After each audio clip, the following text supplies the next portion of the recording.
Perkenalkan, nama saya Ditya Yohanes Manurung. NIM saya 62433110888. Kelas PJKRI 2024. Saya akan mempresentasikan hasil PPT saya yang berjudul Perilaku Kepemimpinan Berdasarkan Model Kepemimpinan. Yang pertama, beberapa kepemimpinan dalam organisasi diutarakan oleh Gibson, Ivancevich, dan Donnelly. Sangat diperlukan pemimpin dalam menjalankan tugas kepemimpinan dalam organisasi. Model kepemimpinan yang dimaksud adalah 1. Model kepemimpinan jalur tujuan, 2. Model kepemimpinan normatif, 3. Model kepemimpinan atribusional. Kompetensi konseptual dan teknikal dari pemimpin tentang model-model kepemimpinan dalam organisasi harus terpenuhi supaya praktik kepemimpinan dari pemimpin organisasi berlangsung sesuai dengan harapan pengikut dan menciptakan suasana organisasi yang sehat. Perilaku kepemimpinan berdasarkan model kepemimpinan kontingensi sebagai berikut. Model kepemimpinan konteksi dikembangkan oleh Fiedler.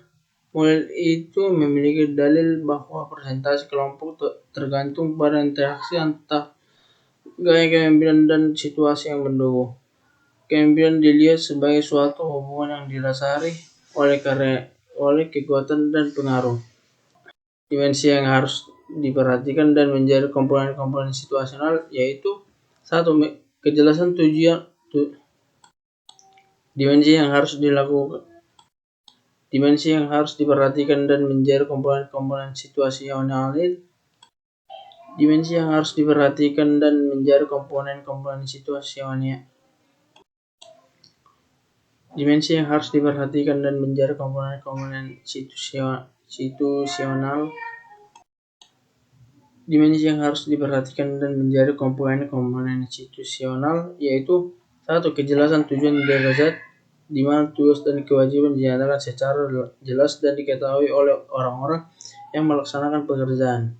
2. Keragaman jalur tujuan derajat masalah yang dihadapi dalam pekerjaan. 2. Kegeragaman jalur tujuan derajat masalah yang dihadapi dalam pekerjaan dapat dipecahkan dengan berbagai macam prosedur. 3. Dapat dibenarkannya suatu keputusan derajat. Kebenaran dari pemecahan atau keputusan yang biasa dihadapi dalam suatu pekerjaan dapat didemonstrasikan dengan mengajukan permohonan putusan dari atasan dengan prosedur logis atau dengan umpan balik. 4. Kespesifikan keputusan sebagai derajat di mana biasanya terdapat lebih dari satu pemecahan yang benar. Perilaku kepemimpinan berdasarkan model kepemimpinan jalur tujuan sebagai berikut. Model kepemimpinan jalur tujuan berusaha meramalkan efektivitas kepemimpinan dalam berbagai situasi. Perilaku kepemimpinan berdasarkan model kepemimpinan jalur tujuan sebagai berikut. Model kepemimpinan jalur tujuan berusaha meramalkan efektivitas kepemimpinan dalam berbagai situasi. Model ini dikembangkan oleh Robert J. House. Model kepemimpinan jalur tujuan mengatakan bahwa pemimpin menjadi efektif karena pengaruh motivasi.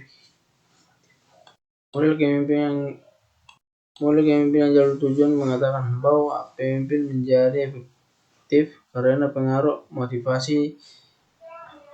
Model kepemimpinan jalur tujuan mengatakan bahwa pemimpin menjadi efektif karena pengaruh motivasinya yang positif, kemampuannya untuk melaksanakan tugas, dan kepuasan pengikutnya. Model kepemimpinan jalur tujuan memiliki 2 dalil kepemimpinan.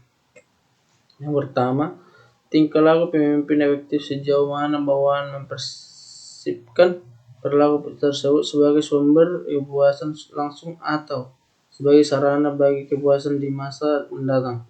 2. Tingkah laku pemimpin bersifat motivasional sejauh mana memberikan kepuasan dari kebutuhan bawahan yang kontingen pada prestasi efektif dan melengkapi lingkungan bawahan dengan memberikan bimbingan. 2. Tingkah laku pemimpin bersifat motivasional sejauh mana memberikan kepuasan dari kebutuhan bawahan yang kontingen pada prestasi efektif dan melengkapi lingkungan bawahan dengan memberikan bimbingan, kejelasan, arah, dan penghargaan yang dibutuhkan untuk prestasi efektif. Yang terakhir, kemampuan pemimpin dalam mempengaruhi anggota organisasi merupakan sebuah dampak dari keberhasilan pemimpin dalam mengenal anggota organisasi yang dipimpinnya. Karena itu, menjadi pemimpin organisasi tidak dapat dengan mudah diberikan dengan seseorang. Yang terakhir, kemampuan kepemimpinan dalam mempengaruhi anggota organisasi merupakan kemampuan pemimpin dalam mempengaruhi anggota organisasi merupakan sebuah dampak dari keberhasilan pemimpin dalam mengenal anggota organisasi yang dipimpinnya. Karena itu, pemimpin organisasi tidak dapat